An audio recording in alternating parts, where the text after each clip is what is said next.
As many other modern parents, I let my kid interact with technology. I just find it fantastic. And before I let my kid use the internet, he used to cry a lot. Well, being honest, he used to cry all the time. Now, being a stay-at-home mother, I need to be in charge of my kids, of course, but I also have other responsibilities. Cleaning the house, cleaning after people, and making sure there's food for everybody. And as many of you understand, being a parent is a never-ending job. It's not like you can clock out and that's it, you're done. Have a cocktail and relax. No, it doesn't work like that. Now, don't get me wrong. I love motherhood.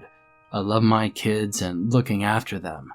But it can be very exhausting at times, especially when you have a very little one. They just don't understand that you need to do other things. I have 2 children. My eldest, Braden, he's 8, and my younger one, Bobby, he's about 3.5. And my experience with both of them has been completely different. Braden has always been very mild, smart, and independent. He does love me and my husband, but I think there's nothing more he loves than his own space. And Braden has always been so mature for his age. At 6 months, he was already speaking. A couple months later, he was already walking. At 1.5 years, he was already smarter than many other kids who were 2 years older than him. I mean, not to brag too much, but Braden was the perfect baby and toddler. And now that he's a little older, I don't have much to complain about. He's a decent kid. He does very well at school. Never gets in trouble, and he's just a little lone wolf, but you know what? That's okay. On the other hand, Bobby, my youngest one, has been in trouble since the womb. I know many people would be saying it's bad to compare children, and, well, I know it. In fact, I hate doing it, but I can't help it. Raising Bobby has been completely different than raising Braden. And sure, I do not expect both of my children to be the same, but Bobby was just too much. He always cries. Ever since he was born, he cries and throws tantrums all the time. It took him ages to walk or talk, and all he wanted to do was for me to have him in my arms at all times. Well, I even had to have him in my arms when I went to the bathroom, because if I let him go in his cradle for even a minute, he would turn completely red and scream his lungs out, and it would just make me feel very nervous. I remember taking Bobby to the pediatrician, and they used to tell me there was nothing to worry about and that he will grow out of it naturally. However, months and months passed, and Bobby was already 1.5 and still the same. I started visiting all these places that the Facebook mom groups recommended. Yoga with your newborn, play dates, art classes. But Bobby still remained unbothered by the surroundings, and all he wanted was to be with his mom. However, when Bobby turned 2, things started to change, although not naturally and very unexpectedly. For Bobby's 2nd birthday, my husband and I threw him a birthday party. It was quite a nice one, I have to admit. We had cake, ice cream, and plenty of snacks and food. And a friend and I even planned a whole bunch of activities for the kids. The thing is, the kids were not so interested in all these things. They were more interested in something in particular. Something called YouTube. Yeah, YouTube. The website that everybody, even people that are not very good with computers, know about. Where you could find all the songs you like or those funny cat videos. Well, it turns out I had absolutely no idea that YouTube has a whole bunch of things, including a lot of videos for kids. There were 2 kids at the party, one with a cell phone and another one with a tablet watching some videos. Both kids were young. One was the same age as Bobby, and the other maybe 4, but they looked like experts with their little gadgets in their little tiny hands. They were watching some cartoons, pretty innocent looking ones, and quickly all the other kids were interested in watching as well, so they gathered around these two to watch the videos. And I remember thinking it was absolutely awful, having all these amazing things around, candy and games, but being more bothered about a thing that you could turn off. I just couldn't get my head around it. A kid's party is meant to be a loud and fun event, not somewhere where everybody is silent staring at a screen. Eventually, the kids did play with the games. They ran around and ate some candy, except for a couple of them. I asked their parents if they didn't care that their kids were basically missing the party, but both the parents said the same. That they didn't mind their children spending time on the laptop because it helps them to be more calm and settled. Well, at the time I couldn't get it. That is until 2 weeks later when my family and I had a trip to a resort. We had a lot of fun during the day at the pool and the rest of the attractions, but Bobby did give us a fuss every night when things were closed and he was bored. However, I noticed he was about the only kid throwing all these tantrums at the dinner events, and a good amount of the kids, even the very little ones, were distracted watching videos. I'm not gonna lie, the fact that the kids had something to be focused on really helped out to create a peaceful atmosphere, and it made me reconsider things. Perhaps young children and technology isn't such a bad combination. What it really helped me decide letting my little one use technology was a visit to my sister. I noticed her kids behave so well whenever we had to go to restaurants or the supermarket. The reason why? Well, they're tablets, of course. And so after much recommendation from my sister and the other people online, I decided to give Bobby a tablet. Braden taught him how to use it and how to put it on videos in less than 2 hours. And Bobby could do it completely on his own. I remember thinking it was adorable. I was certainly impressed because I've never seen Bobby learning something so quickly. He was very happy with his new acquisition, and I was very happy having some time on my own that day.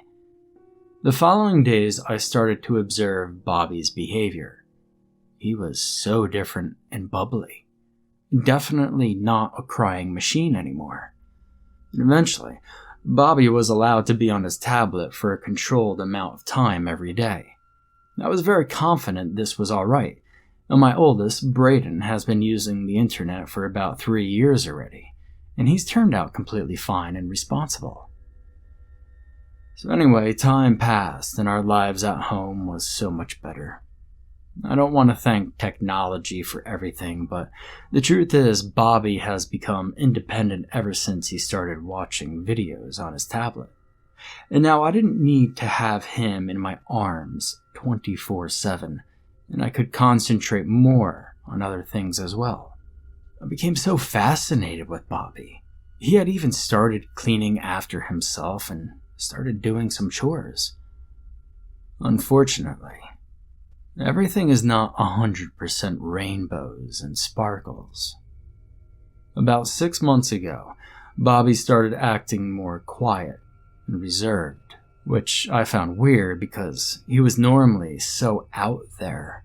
I normally make my children eat at the dinner table at lunchtime with me, and at dinner time once my husband is home, all 4 of us eat together as a family. Bobby normally talks about his day or sings nursery rhymes he found online, but lately, he just sat there, barely eating and barely talking. After a week of noticing this attitude, I asked him what was going on, but he simply told me nothing. I waited to see if this attitude will go away, but after 2 more weeks of this, I spoke to my husband about it. He told me that I was overreacting and reading too much into things. He thought Bobby was probably just changing and acting more like a kid and less like a toddler. A few months passed and Bobby's attitude remained the same. He was much more silent and mysterious, however. I haven't noticed anything else that seemed alarming. But then he started waking up every night with nightmares. A thing that he never did before. The nightmares started to be more constant. They happened almost every night. He looked so sweaty and distressed during them, and I asked him what he had dreamed of, but he didn't tell me anything. And that's when I started to worry even more. I feel as if he was hiding something, but I just didn't know what it was. I spent all day with him and didn't see anything different in his day-to-day activities. I kept trying to look for a sign of what was going on, but nothing. Until one day. Bobby had a nightmare, but this time he was having a hard time waking up from it. So there I was, holding him in my hands, trying to wake him up. Eventually he did. "Where is he?"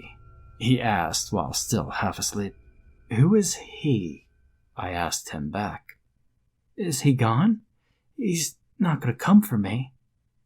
He asked me. "Who are you talking about?" Now I asked him again, but he was now more awake and aware of what he was saying, so he didn't say anything. The conversation left me very worried somehow.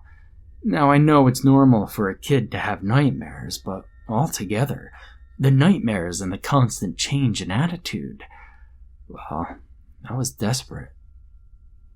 After that night, the nightmares just got worse. Things around the house started to go missing, and one day I even caught Bobby doing something horrific. Without letting us know, he had gone to the garden and was trying to hang something from a tree. When I came out of the house to take him back, I asked him, "Bobby, what have you got there?"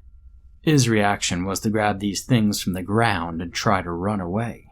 Luckily, I managed to catch him pretty fast and demanded for him to show me what he had in his hands. He was carrying 3 stuffed toys and had written with a marker names on their backs: Mom, Dad, and Braden. But that's not the most disturbing thing. The worst part is that each toy had a cord around its neck. And then it hit me. He was trying to hang the toys from the tree. I asked him why he was doing that, and he just said that he was trying to trick him. He said he wanted to make him believe that was us, and then he ran back into the house trying to avoid me. I tried speaking to my husband, but he was busy at work, so he didn't pick up the phone. And Braden was at football, so it was just me and Bobby. I went back to the house to tell him that he was grounded, but when I went there, he had locked himself in his room. I grabbed the spare keys and opened his door. I found him sitting on his bed, hitting his head, and I grabbed his hands to make him stop from doing that, and in a very serious tone, demanded to tell me what was going on. I asked him why he was trying to hang those toys with our names. His answer was that he was trying to protect us, and I asked him who he wanted to protect us from. He then said, "The voice from his tablet who talks to him." Now, I immediately grabbed his tablet and searched the history. A thing I often do, but I didn't see anything new. However, I could tell he was terrified. "Mommy, do not look at her. She's evil," Bobby said, and I asked him who did he mean, and then he pointed at the screen. Curiously, he pointed at something that looked very innocent. It was a video with a very adorable little bunny, drawn in a cartoon style. I had seen this in his history before, but I never suspected of it. One thing that caught my attention is the name of these videos. They don't seem to have a specific title. Each video is called Message 1, Message 2, Message 3, and so on. Looking at the pattern, they all seem to upload weekly every Friday. The channel didn't have a description, and the videos didn't either, so I went ahead and tried to look at the videos. The first 6 videos were completely normal. They were 3-minute videos just showing a little bunny having adventures. Nothing special, just a cute animation. I couldn't understand why he was so afraid of it, but then by the time I got to the 6th video, it all changed. The bunny, who was the star of the show, was kidnapped. At the end of the video, the screen turned black, and a dark, sinister, and synthetic-sounding voice took over. "If you want to see him back, come back next week," the voice said. That was a very scary and strange way for a child-friendly video to end, so I decided to watch the rest of the videos. In the following videos, the bunny was no longer present, just the voice and the dark screen, although the thumbnails were still cheerful and sweet. In the video, the voice commanded them to do something. In the first video, it was something like, "Don't eat your finger." The following video, "Don't play outside," and so on. Each video had a command directed to the audience, and they were very clear that if you didn't do it, the bunny will die. Other commands included, "Don't go to sleep after midnight," "Don't sleep with the light on," "Ignore people," "Hit someone today," "Bite someone today," "Hide something that belongs to somebody else," "Break something that belongs to somebody else." And now it all made sense. Now I knew why he was acting like that. I was furious. I couldn't understand who would make such videos, or why, and also how they sneaked into the child-friendly content. As I watched the last video, they asked something much more sinister. They told the kids the person who took the bunny would take their families, and the only way to help them is by hurting them. The video even gave them instructions on how to do so. The images were gory and graphic, and, well, that was it for me. I reported the channel, but the minute I did it, something went wrong with the website. It crashed. I tried reloading YouTube many times, but it wasn't working. Eventually, I had to reconnect the router and the internet finally worked. But something strange happened. I couldn't find the videos. There was no sign of them, not even by looking at the history. I searched them under their name, but nothing popped up. Now, I've looked all over the internet, but there were no articles or anything talking about this channel or even YouTube crashing. Later on that night, I told my husband, but I don't think he completely believed me. Neither did my eldest child. The worst part is that I can understand why they didn't believe me. I was always overreacting at any situation before. I tried messaging YouTube where I found the videos, but they said that they couldn't find any video or any channel with that name or description. I decided to post this story on certain websites, but I got accused of being a troll, and since I didn't have any evidence, nobody really believed me. It took some time for Bobby to stop having nightmares, and I had to take him to therapy so that he would feel safe again. Luckily, after a few months, he's much better now. I made a big mistake. I got too used to technology being my kid's babysitter. I don't want to create a panic trend or say the internet is totally bad, because it's not, but there's definitely a dark side in there, and it could be happening right before our eyes. Part of me hopes that nobody has to deal with the random videos that me and Bobby have to deal with, but part of me hopes to meet someone who had the same experience, just to reassure me that we're not crazy, and that we didn't make things up.